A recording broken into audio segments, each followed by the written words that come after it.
Welcome to the Season 5 of the India Energy Hour podcast.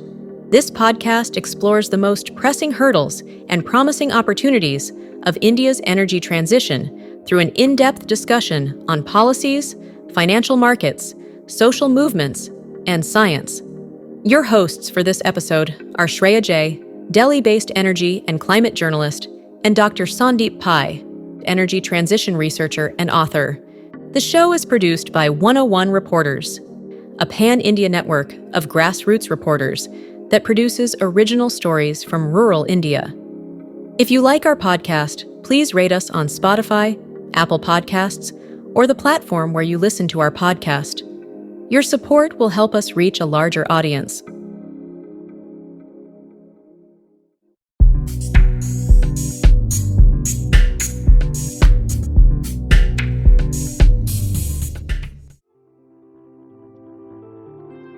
Achieving a low-carbon economy will require trillions of dollars in new investments across renewable energy, infrastructure, industry, and climate adaptation. As India races toward its clean energy and net zero goals, one question looms large. Where will the money come from? What roles will domestic and international finance play? And how can innovative instruments such as green bonds and blended finance help bridge the gap? In this episode of the India Energy Hour, we speak with Neha Kumar, head of South Asia at the Climate Bonds Initiative, to unpack the complex and rapidly evolving world of climate finance. Neha, a globally recognized expert on climate finance, shares insights on how India can mobilize capital for its green transition and unlock opportunities for sustainable growth.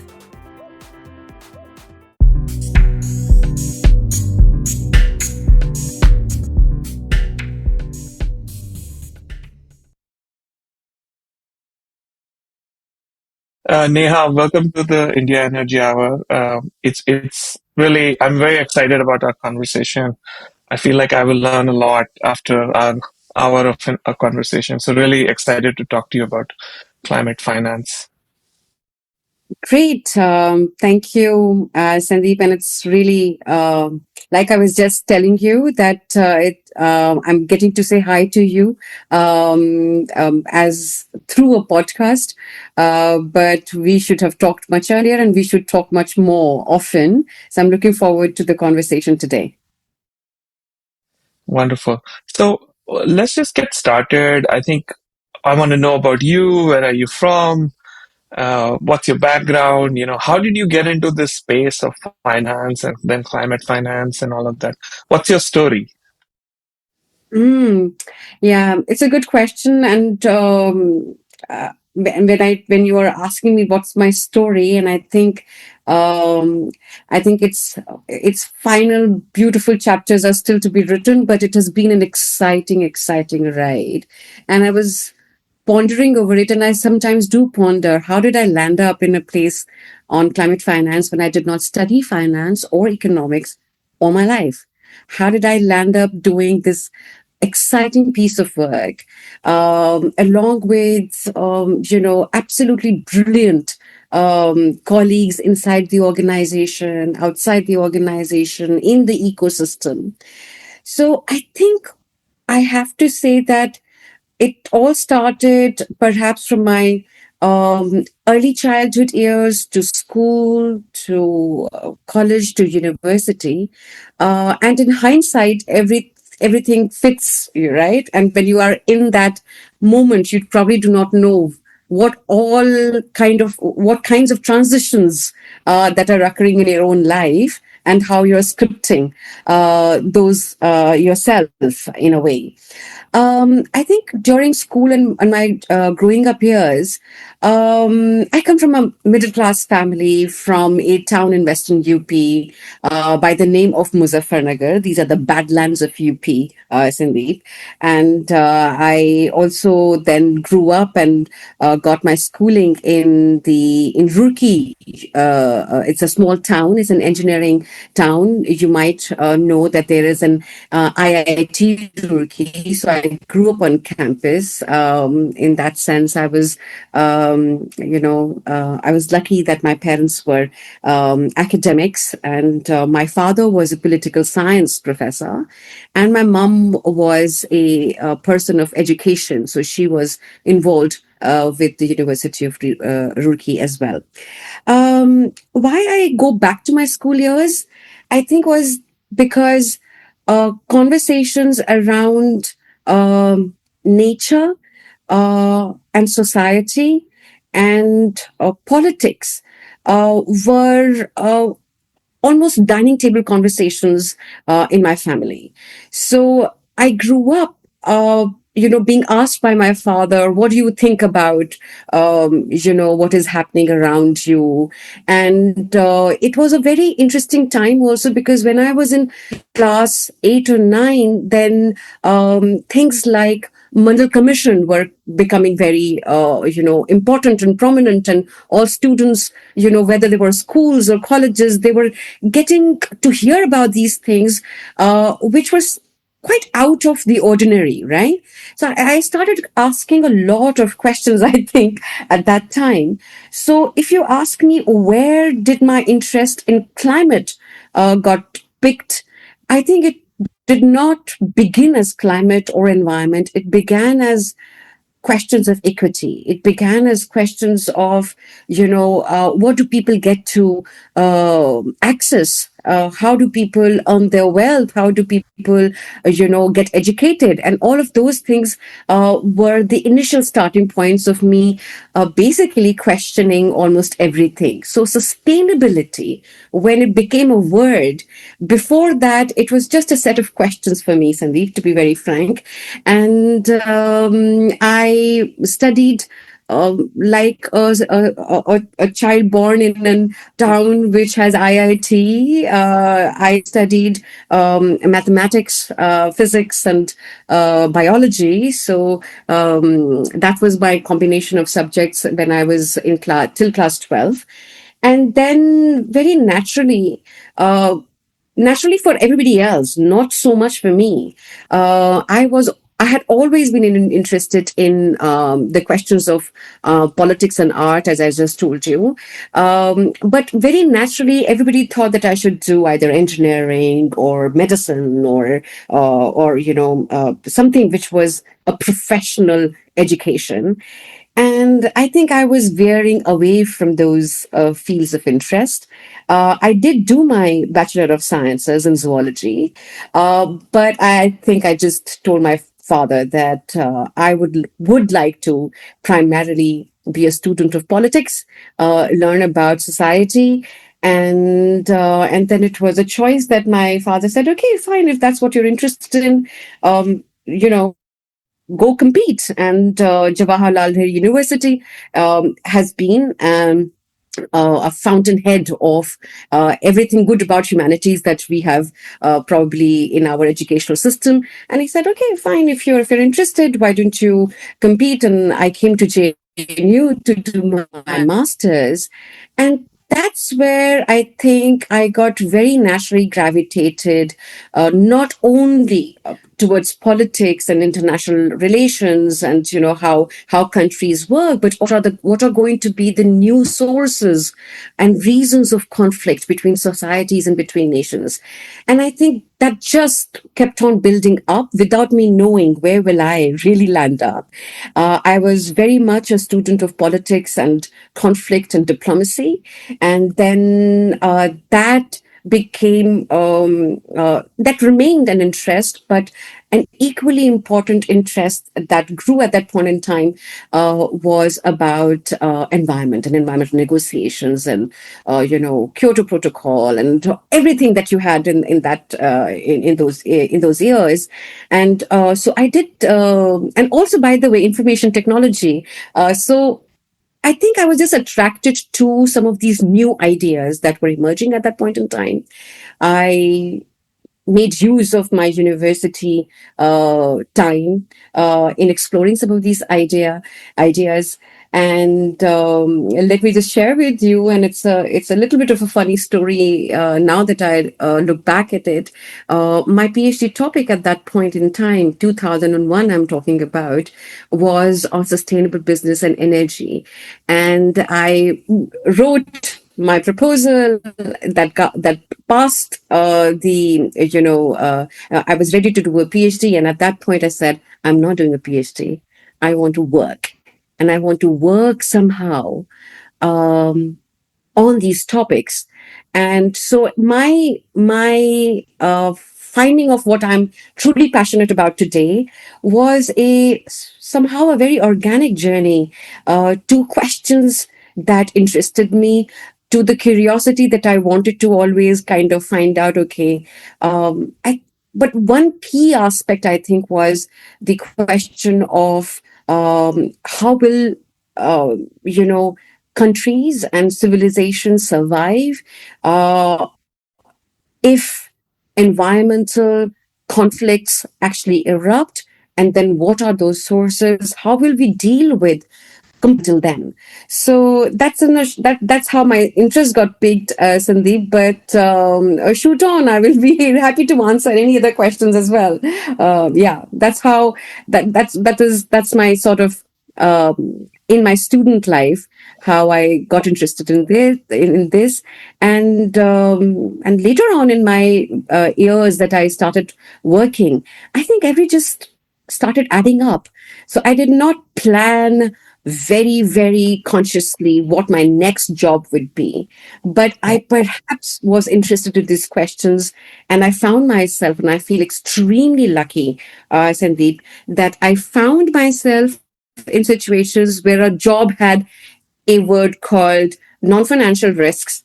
It had a word called sustainability, and then basically all the job descriptions were pretty much scripted henceforth by me in terms of where the interest was leading me to, and how the situation in your own country and internationally of environment, equity, business, policy, finance, almost in a very organic manner since the first day I started working.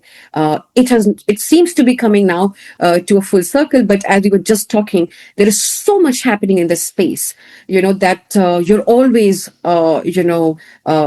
trying to keep on top, trying to see what is the arc of development of all of these of what has been the arc of development, and where should your society, your country, your state, your city go in the larger development on environment per se. Environmental finance is definitely an integral part of how we will need to manage our future and script our future, in fact script the transition. So yeah, that's, I think, a long story told in an equally long-winded way. No, no, thank you for sharing that. I just want to like go back to one thing you said. I mean, you started out like many people in the field with it's Yeah, almost like an inverted pyramid. You look at so many different issues and then you kind of slowly specialize and you go deeper. So I'm just wondering when did that sort of pivot? Maybe pivot is not the right word. When did that moment happen when you actually started really focusing on finance and climate finance? Was it a yeah, job that led to it, or was it a paper? And everybody has different entry points. So yeah, just curious. How did you get yeah, that break to work on that? yeah.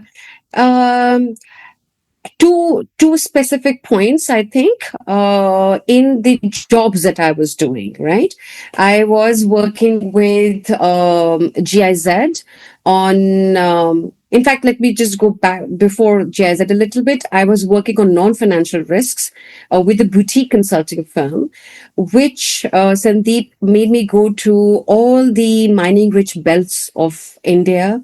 Because those early 2000s was the time when there was a lot of mining boom happening in the country. a lot of places were, facing displacement issues, land acquisition problems. So there was this whole idea of what those non-financial risks would look like and how would they manifest for investments.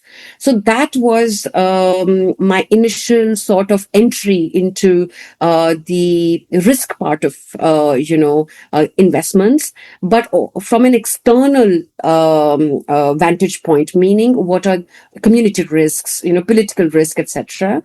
But when I joined GIZ in 2008, and I remember that in 2007, RBI had come with its circular on how it should look at sustainable development. Why should banks look at sustainable development? But the circular or the advisory, whatever you want to call it, it came and it sort of died, because it was so ahead of its time that I don't think that there was any kind of focused discussion on what would it mean for banks and for a central bank, etc. But that was the initial trigger in where I started looking at the question of finance. So actively started looking at it in 2009 alongside my main job, which was about sustainable business and not so much about sustainable finance at that point of time. So I was in fact working on what you currently know as a business BRSR. These are the disclosure norms mandated by SEBI. In fact, that was the project that I was working on. And then we wanted to take similar ideas to the banking constituency. And that's when I started getting very actively involved in that. And in 2015-16, there was a G20 study group which was formed on sustainable finance. It was a study group. China was leading it. India was a part of it. And all of these conversations had become very, very alive because of the Paris Accord in 2015 that got signed. So there was this international momentum or sound that was getting created. And in India, we had already moved into sustainable business conversation and discourse. Banks were, a couple of banks had signed Equator Principles, and those were very, very initial days of looking at this problem in any sort of manner, really. And so that was a point when I entered into this field, and you can say that it was a canvas, a pretty much a canvas on which things were to be written, right? So in that sense, I find myself to be lucky in the space of uh, policy, industry, nexus, that intersectional space where I was pretty much part of that small community of practitioners who had started looking at the questions of sustainability and sustainable finance in India. Wonderful. I mean, I could just talk about your own story for the whole podcast, but let's get to the topic of Yeah, today's discussion because it's very inspiring for me. This is my favorite part of the podcast because everybody has a different story and it's so interesting how people get into this space. But let's move to the topic. yeah, Let's just start with 101 of this kind of topic of thinking about climate finance. So, what are the different sort of categories of finances that yeah, could be leveraged for India's green transition? Like, break it yeah. down into like as many categories as you like, just to give people a 101 of the topic. Yeah, absolutely. And I think, and I'm so glad that climate finance is now becoming a topic where the mainstream economists are putting their heads to, because it is important for your country's growth, the trajectory, and do you want to, uh, what kind of competitiveness, can you accrue through this transition? So it is not a small question by any means. It is also a very, very big, question of how do we prepare ourselves to tap the opportunity that it brings with itself. Besides the question of how affordably can you transition, etc., when the sources of finance could be limited, right? So I'm making this sort of a big statement to then start breaking it down into its various components. Now, um, let's begin with the kinds of capital or kinds of finance that a country has or can tap into. So definitely, there are budgets and there are allocations of the budgets. So government spends on various things, and that is a very, very important source of financing growth and development for a country, right? Now, then you have that's the public monies part of it, and then you start getting into the private capital part of it, which is also varied. Some capital comes in to companies to support their early stages of growth.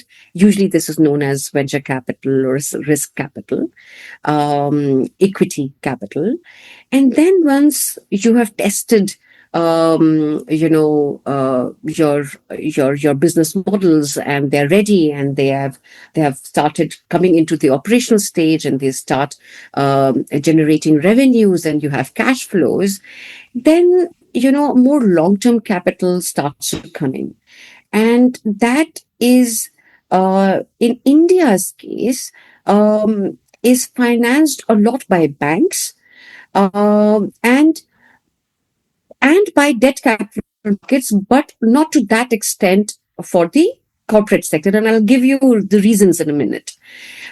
So that is commercial capital, and commercial capital, again, like I said, can be uh, can come from banks, which will give companies loans, and then the companies will have to repay that loan. And then there is this other side where institutional investors, like the pension funds, like the insurance funds, start investing in companies. And these are basically risk averse funds because they hold people's money.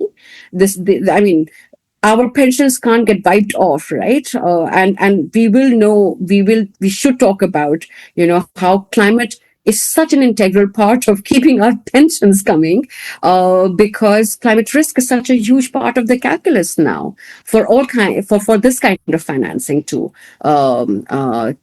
take account of. So that part of capital will be your pension funds and insurance funds. These are long. They invest in.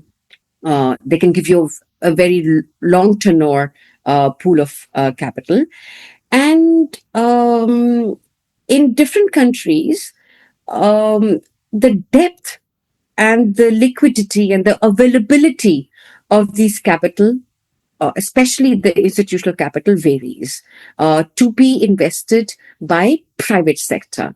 And why this is important is that climate transition cannot be financed solely through government and government monies. We need private capital, and we need also long-term patient capital, because most climate investments have this long sort of a time period in which you take any investment, right? You take a renewable energy investment. So you need a large amount of money right up front, and then you need it for 20-25 years. So we need a lot of long dated capital, a long tenure capital to come into this.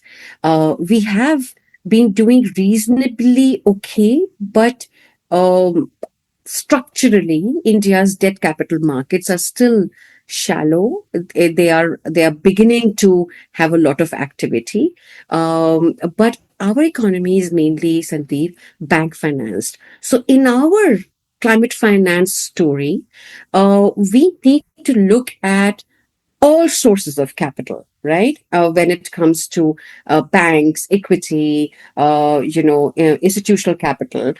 And also, we need to see then the other capital, which is none of this, but it is in the form of grants.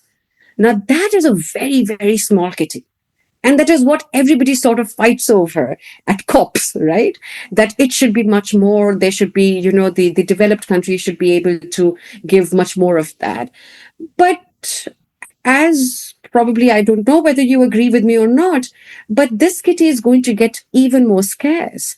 And we will have to find, hence, newer ways of structuring capital flows so that transition can be financed. And by any account, the numbers vary in terms of the financing needs, but it runs into trillions of dollars. So by any account, we need a very, very strategic use of public money, which is very limited, and a much greater participation of private capital. You know, Wonderful. I mean, I loved how you explained the domestic capital, the government capital, and then the capital early stage and then the later stage. Thank you for laying out the big picture. Um, I just wanted to understand, like, there are so many studies that estimate that this is the finance gap, etc. So, for different categories of capital, if India were to meet its goals of net zero, or even in the short term for meeting more of like solar targets, etc. Like, what is the gap in different categories? And by the way, before you answer, I fully agree. I also think that grant size A is less. It's going to get lesser. And there are so many countries that are competing. So it's not even clear, well, why would like India get some of these grants compared to a Mali or, Pacific nations. And so obviously there's a lot of claimants for a small pool. But yeah, coming to the question of like, what's the gap? Uh, yeah. So let's begin from sort of debt capital basket, and then let's move to equity and venture capital basket. Why I will take up the debt first is because climate bonds directly works on that bit. It is our domain, so I'll be able to throw a lot of numbers, at you easily. Equity is not something that we directly work on, but there are some numbers that will be relevant for our discussion there also. So if you look at debt capital, let's divide it into loans and bonds. And now I'm talking about when we say climate finance, and there is a word which is getting attached to finance. That's climate, right? That's a label. That's the part that is most important. So when we talk about climate finance, I will first give you an idea of what has already been labeled as climate/green finance. Okay. Now, why this idea is important is that you would see that in a span of 50 years, Climate Bonds was founded in 2009-10. 2007 was the first green bond issuance by World Bank and AIB.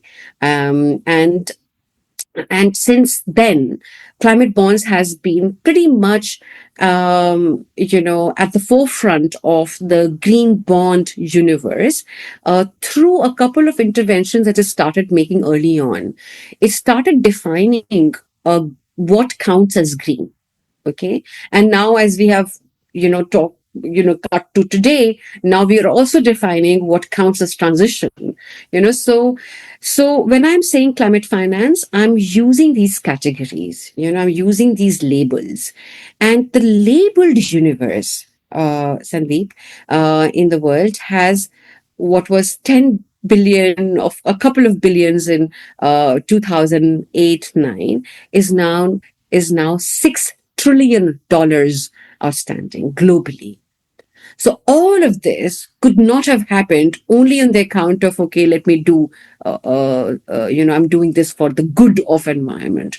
It means that there are very tangible benefits that investors see in this labeled market, what has now come to be known as a proxy for sustainable debt market, in which you have loans and bonds also. But it got started off with green bonds.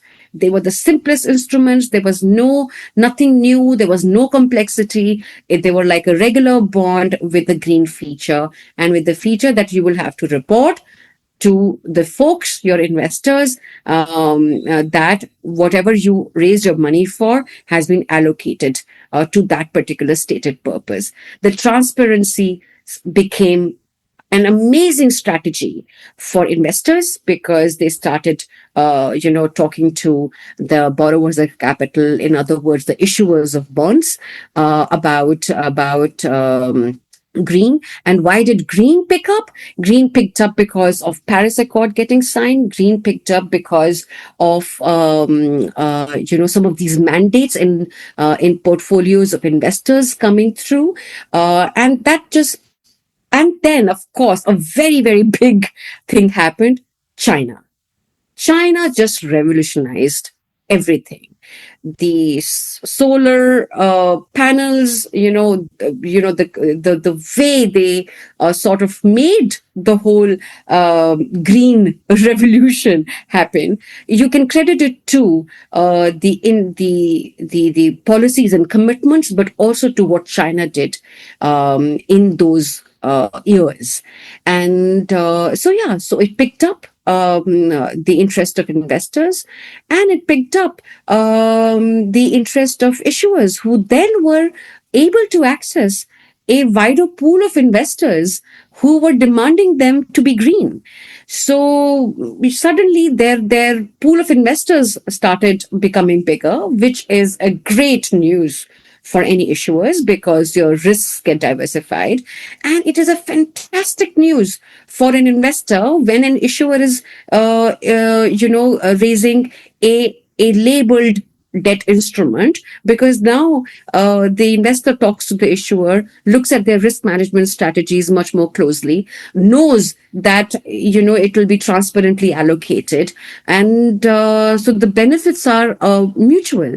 So that's how that began. And so now global picture is around $6 trillion of green bonds. And there are many children of these thematic bonds. There is blue, there is yellow, there is orange, there is all of that. But the idea of thematic bonds is the essential essence of everything about climate finance. I will tease couple of differentiating factors between sustainable and climate a little bit in just about a couple of minutes after I finish this train of thought. And coming to now India, coming to emerging economies, coming to India issued its first green bond in 2015. Why I'm spending some time on green bonds is because it's literally a proxy for how sustainable finance slash and well, I should not say slash, sustainable finance and climate finance, have emerged. And so India has now issued nearly $60 billion since 2015.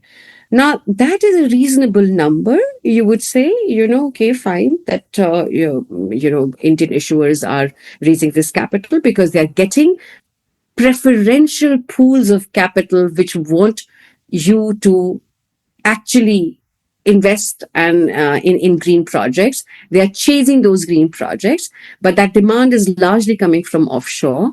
And but in relation to the kind of climate finance needs we have, of course, we can do much more. Compare ourselves to China.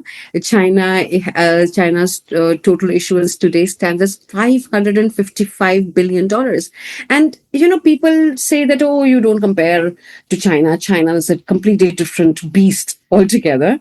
I would say, no, I mean, India is now, betting on a big game, and India wants to be advanced economy status by 2047. And everything that India does now is, if India is saying that it is going to play the big league, then, well, China, Brazil, all of these guys are going to be our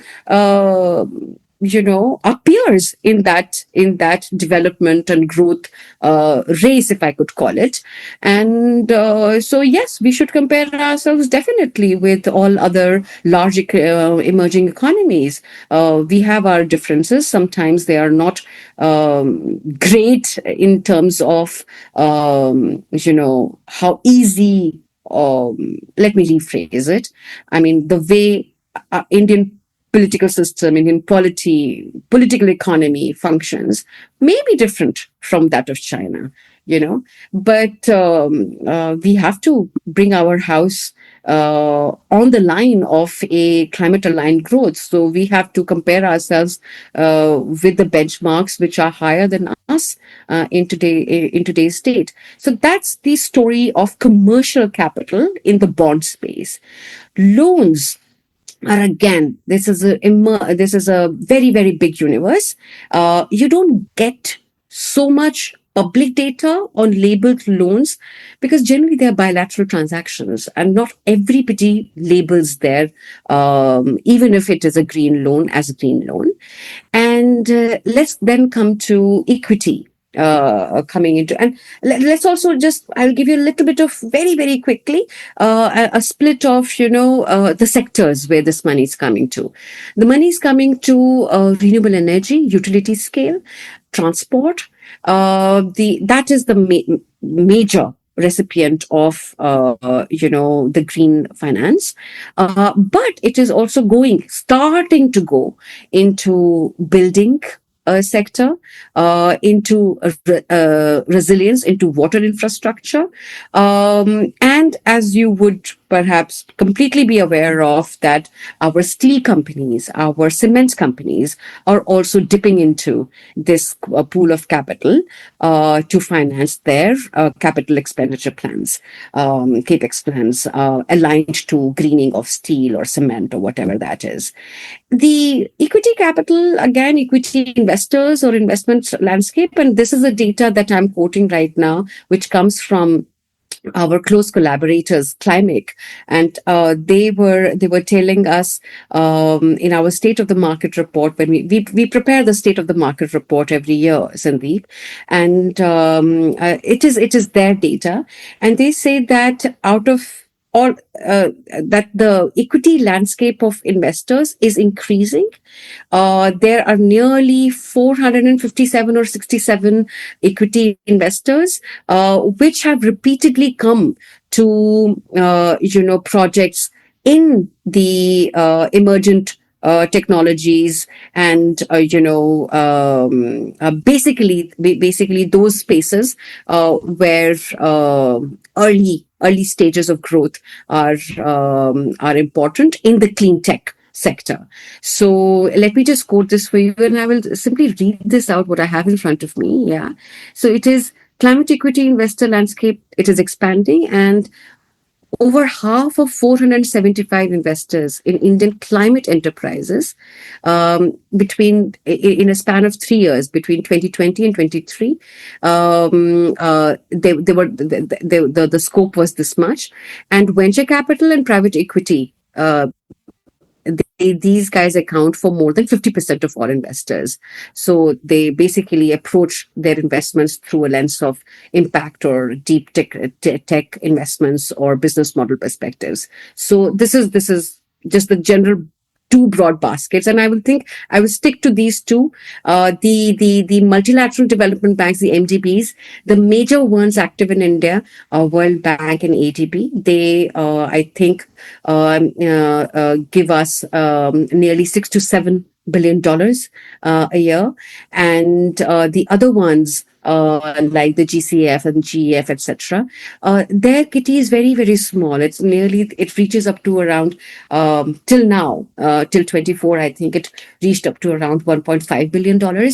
And you would say again, oh my God, it is so small. Yes, it is very, very small. So we can't be reliant on MDBs alone. So we have to have a mix of capital for the kind of projects that need the kind of capital. Somebody will require equity, somebody will require debt, etc. Somebody will require a combination of concessional finance coming from MDPs, also philanthropic capital, etc. But MDPs overall are important because while the kitty is small, they give you technical assistance. They give you other kinds of assistance which are absolutely critical to push some of our technology developments over the line for energy transition and for adaptation, etc. Yeah, the other thing that you need to know is that in India's case, most of the capital mobilized has been through domestic sources. International capital has been very low. Only the big guys with strong balance sheets, they go abroad to raise this capital. Then and in terms of the difference in demand, the demand of green investors is basically emanating from offshore. Indian institutional investors are the interest is very, very fledgling. The sovereign green bond issuance has done some good, but a lot of support measures are required to give it the accelerated pace and scale that is required for India's transition. Right. No, lovely. I mean, you answered some of the questions I wanted to ask. But one thing I wanted to take you to is because, as you mentioned, that most of the finance currently is domestic, but although the international bit is warming up, if I can put it that way. One thing I was wondering is that India's green transition is in states. It's not a central big, company. So what roles can states, cities play in, leveraging this finance? And can you share some examples if Yeah. states and cities have taken up anything Yeah. which gives us a positive signal towards them moving in that direction? Yeah, absolutely, Sandeep. Now, like you rightly said, our transition will not be complete, will be partial, will not even perhaps manifest in a comprehensive manner unless states and cities get involved, right? So this is absolutely critical. Till now, what you have seen uh, is the PFCs and RECs of this world, or the big companies like NTPC, Radar, Renew, active in some of these green sectors, going and accessing capital. And then you've seen Government of India issuing a sovereign green bond. Okay, so yes, that level is working or dipping into this. I would like it to be much more coordinated, much more sort of, bold program at the central level. But without states, we are probably not going to be able to make enough progress. And the stories there are emerging, which are both a sign of promise and interest, and in India's case, as you would appreciate, also challenges, right? Now, let me just tell you the opportunity areas driven by the challenge that the public monies are limited. Cities. Now, cities, it is absolutely clear that this is where our future story will be written, or, we will break ourselves or make ourselves in the cities. Not to say in the Indian context that our rural infrastructure and agriculture is not important. It is absolutely critical, even for urban development, to go without setbacks. Right? There are too many pressures, and we are very different from advanced economies in that sense. Now, cities, you would let me without the addition of climate, etc. Let me just tell you that a World Bank study said that we require um, nearly $15 billion annually for urban infrastructure. Okay, and the current spending or infrastructure investment in the cities is is minuscule in relation to the infrastructure finance requirements. Um, where are stories of hope? The stories of hope are now in the mun- in municipal bond issuances, definitely. Now, one could argue that our size of municipal issuance is so small, so small. So, what is the story of hope over there? And I think the story of hope there is that um, even though that it is a small market, um, it is very clear that the government budgets, the state grants, etc., are not making the cut. You need to go through a market borrowing aspect. They're also raising, by the way, loans from banks, but there are incentives that the Ministry of Housing and Urban Affairs is giving, and um, municipal corporations such as Vadodara, Surat, Indore, Ghaziabad, all of them have now dabbled into labeling their market borrowing and coming out with green bond issuances. Surat just listed its green bond issuance 2 days ago. And in fact, it was also, climate bonds was associated with that issuance in terms of its certification. Vadodara did that. Indore did that. Indore did not label it. There wasn't a process until then or SEBI guidelines until then. So it is a self-labeled loan. So is Ghaziabad and so is Ahmedabad earlier. But these guys are now coming to the market using the incentives and using the label to to dip into the sustainable debt market. Of course, this cannot be a one in a few kind of issuances. So every municipality will need to draw sort of a programmatic view of how much borrowing it can do from the market, and whether it will be labeled whether it is green or blue, whether it will be labeled it'll have to be labeled if it is doing market borrowing, and if it is saying that it is for green purposes, then now SEBI requires them to label it, and SEBI requires them to externally verify it. So there is no self-labeling anymore. So yes, as I see the market of municipal issuances, even though small, but every issuance counts. Some of the other municipalities like Pimpri Chinchwad and Agra and Varanasi, they're all looking at raising these bonds, because a large part of what they do, whether it is sanitation, water infrastructure, sewage treatment, all of that falls largely within the green category. Now they just do have to do it systematically, they have to do it in a verifiable manner, and they can do that because the government is also giving them additional incentives. Now that's the city bit. Now, in India's case, cities are also not completely delinked from states, and how states themselves can use this avenue. So there are two or three things. Quickly, I will tell you.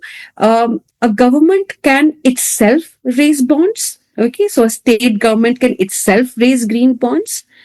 And then it can also facilitate state backed entities to raise green bonds.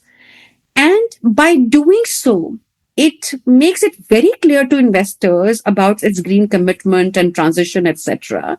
So it starts to build itself as a green investment destination, if I could put it like that, right? Now, states, if they can tag their budgets, the capital expenditures, the expenditure items in their budgets, green, and there are a bunch of states which have started to do this, but the methodologies all differ, Sandeep. Some states take some methodology of green budgeting, others. So there is no uniformity in how they are, doing this green budget exercise. But my submission is that if this methodology was aligned and consistent with a robust taxonomy, then the expenditures can all be tagged, and that those expenditures can be auctioned through what is called through RBI. RBI is actually the debt mobilizer for states, but this is exactly similar to a sovereign green bond, but it is called a state development loan. Now you will have a green SDL, which will be a bond issued by a state government. There is no state government which has done it yet. But after the sovereign green bond issuance, Maharashtra took that step forward and said that, okay, I will also do it like the sovereign green issuance was done. And basically, there will be a process. They will have to nominate the projects, and all of that will have to be verified. And, all of that will have to be reported against. And that's what state itself can do, state government itself can do. A lot of PSUs can do that as well. And that is important for energy transition, Sandeep. And you'll probably know it better than I do, that in many states, a lot of these PSUs, which are, the GENCOs, they're the power GENCOs, right? They can use this instrument. And by the way, the beauty of green bond is that it can be limited to an asset. So an NTPC and has issued a green bond for its RE activity. Um, in the overall transition story, when entities overall transition starts to come into play, then of course there are other requirements that the investors will look at. They will look at your overall plan. They will look at your overall strategy. But when it comes to green bonds, they can be limited to assets, and then you can actually issue against those assets. So state-backed entities should be part of this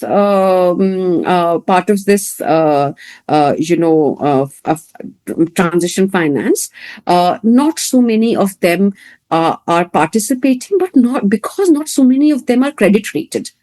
To the extent that they can participate in the market borrowing. So they need some kind of credit enhancement. They need some kind of backing to come, and those structures are also important for a lot of these folks in the state to come on the green kind of investment pipeline. So things are happening, and they're actually also accelerating in a considerable way. But the scale that we require can only be achieved through multiple points of whether that's regulatory incentives, whether that's credit enhancement. So we have to see the green finance ecosystem in a very interconnected manner. And just the last statement on this one is that climate or green sits on top of a regular structure.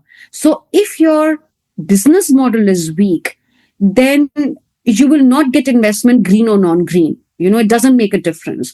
So I'm talking about commercial loans and bonds. Okay. So the entire idea is to access thematic, finance for what is a good business model.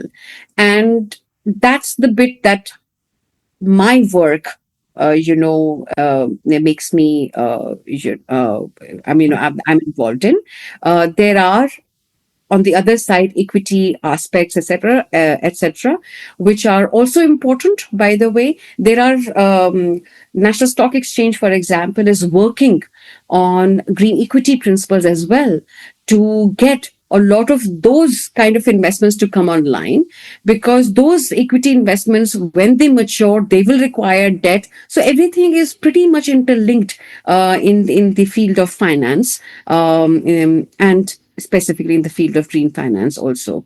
So states absolutely will have to not only look at these instruments, but before even looking at these instruments, I'm sorry, I thought that I will have my last statement, just before I started on this statement, but this is an important one.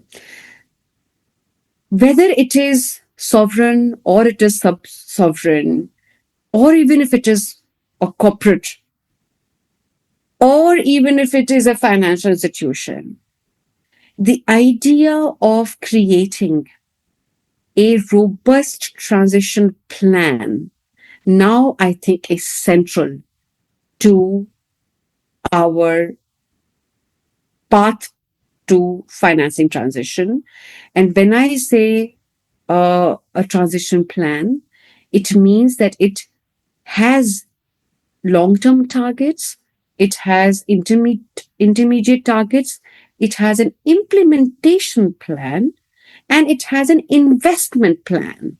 So, what we do not see in the ecosystem in a very robust manner is an investment plan of either a corporate or a financial institution or a state government. So that is where I think a lot of work needs to be driven, and it is definitely becoming, an area of interest by investors and by regulators. Transition plans, corporate transition plans, financial institution transition plans, sovereign and sub-sovereign transition plans, because unless you're planning, you do not know what kind of public money is available and how much of private money will be available or should be accessed through market for, whether that's energy or agriculture or water infrastructure, whichever sectoral targets you have for your green transformation. It will require that assessment of that pathway. It will require an assessment of the expenditures, public. It will require an assessment of the extent of private monies that needs to be mobilized, and then will be your decision on what instrument you will use, whether it will be a green bond, whether you want a blended financing facility, whether you want, much more of grant capital, because that is important for maybe to fund the disaster recovery, etc. All of these things should become a part of a plan, and that's the next stage. That's the next frontier, I think, at every level, all entities will have to undertake. Right. I am so glad you brought this, because one of my own frustrations with this whole side asking, like, the rich countries are not paying us, they need to give, is I struggle, even working in this field for so long now, struggle to understand for what, fund what. Like, I mean, we have a broad sense, this, but where is that pipeline of projects? Where is the investment plan? It's just something. It's deeply frustrating when people say, oh, there's like, $100 million OECD countries promised, but where's the money? But I struggle with this. But anyway, so I concur with what you're saying. One question I wanted to ask, and, I'm just conscious of time, is I wanted to understand the role of regulations. From what I understand, the way you're explaining is like there's a lot going on. Maybe there's lack of coordination, or there's a lot starting to happen, but there's lack of coordination. I mean, this is not unique to climate finance. In every field, There are many players doing many different things with different methodologies. Uh, but that's where I guess the regulators can come and systematize, the methodologies and so on. So I wanted to understand the role that regulators like SEBI, RBI can play. And I know you have done a lot of work on this. So if you can Yeah. sort of, explain the role that regulators can play. Yeah. Thank you for asking that question. And I will begin with a summary statement, which is that not only is it required a much more proactive role, but it needs to be in tandem. The regulatory stack should be visible to investors and issuers and lenders and borrowers, right? Currently, and this role has also evolved, but I will focus on financial policy and regulation, and let us see who the actors are and what they're doing and what needs to be done by current onlookers of the game. Okay. Now, as far as regulators are concerned, SEBI is our capital markets regulator. So the companies, etc., which play in the financial markets, report to SEBI. It has come out with a whole lot of circulars, guidelines, mandatory guidelines on green debt securities. And, it has also included and expanded the definition of what will qualify in the green categories. And it is also, even though lightly, has touched upon instruments like transition bond and has said to companies that a transition plan is something that they will be that they will desire. It's not mandatory, but they have nudged in this direction. Now, RBI is an absolutely central entity for us, especially in India, because of banking sector playing such a huge role as which intermediates finance. Now, RBI, I have to say that it has really been not only progressive but perhaps much more advanced than any other regulator uh, on this topic. And why? And I think it is pretty straightforward for it. It looks at the risk side of things. It is looking at climate as a risk sitting on loan books of banks. And if you take it at an aggregate level, then it could become a risk to financial stability, right? So it is absolutely important for it to understand and estimate the climate risk sitting in the financial system and on individual banks' loan books and portfolios. That is why it is interested in tackling climate. And by the way, the first time that it started looking at it was through a sectoral lens, and that sector was agriculture. You know, our inflation basket has food as a major component. So, and we are our southwest monsoon patterns have changed over a period of time. Productivity gets hit every time we have a good or a bad monsoon. The severity of floods and frequency of floods has increased. That is what was the initial you know initial point of entry for RBI, much more closely looking at climate change and climate change risk, and that was way back in 2021. Then it spread its gamut, and it started looking at both the physical risk as well as what we know as transition risks, which could be changes in policies and technologies and consumer choices, and how will they affect different sectors. And it is doing a lot of work. It had come out with draft disclosure guidelines. In fact, Now, those draft disclosure guidelines have undergone a feedback collection process. They're supposed to be templates coming out of it.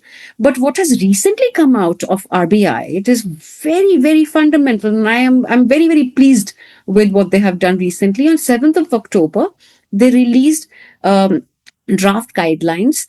The full nomenclature, I'm forgetting, Sandeep, but the main part which relates to our conversation is that they have now said that climate risk should be looked as part of credit risk.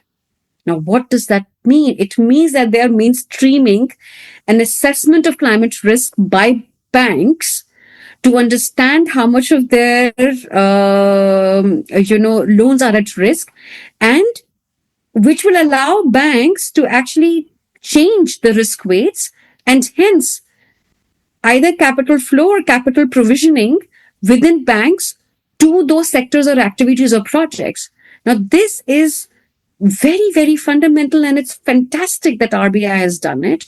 It isn't only looking at climate risk as a separate risk, but it is mainstreaming its assessment into credit risk. So it's absolutely fundamental, and I think that will go a long way. And this similar thing has to be done by our insurance regulator. There's so many assets which will probably not even be able to be insured in the coming times, and they would also have a lot of data already, perhaps on a lot of these parameters, but somewhere standardization has to happen. What Right. kind of climate risk data has to come in? So RBI has done that thing. It is also in its facilitative role looking at promoting, I wouldn't say promoting, I would say that making um, bankable projects come out with clear methodologies of emissions reduction so that lenders are informed of what and how the banks and regulated entities are doing this kind of calculation. So a lot of comparability will come through these measures, and this is what I will call building blocks. That is what RBI is currently engaged in. IFSC is another regulator. I'll just finish in the last two sentences. IFSCA is our financial regulator, which is in the gift city, and they are very progressive. They are recognizing, they want to invite and attract a lot of international capital using sustainable finance as a strategy. So they've come out with transition finance framework.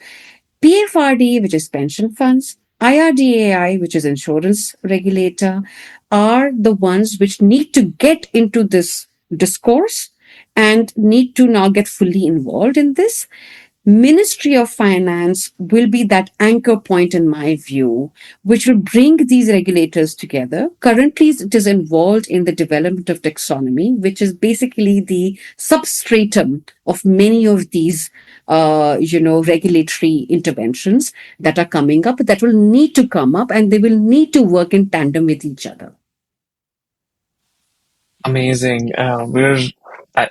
We could talk about this for a long time. I have so many questions and sub questions, but thank you so much. We spent more than an hour, and I learned a lot, and I'm very confident that many people in the field will learn a lot, and will continue to follow your work, and we'll have to have you back in a year or so, maybe to talk about what happened. And so, thank you once again. No, absolutely, Sandeep. And it was a great pleasure. And I really hope that, I touched upon a lot of things. I perhaps meandered a little bit, but an exciting space, not without challenges, but I'm absolutely certain that both government, non-government think tanks, and especially the financial sector, is going to take the bull by its horns. And the sooner it does so, the better off we are as a country and as a society.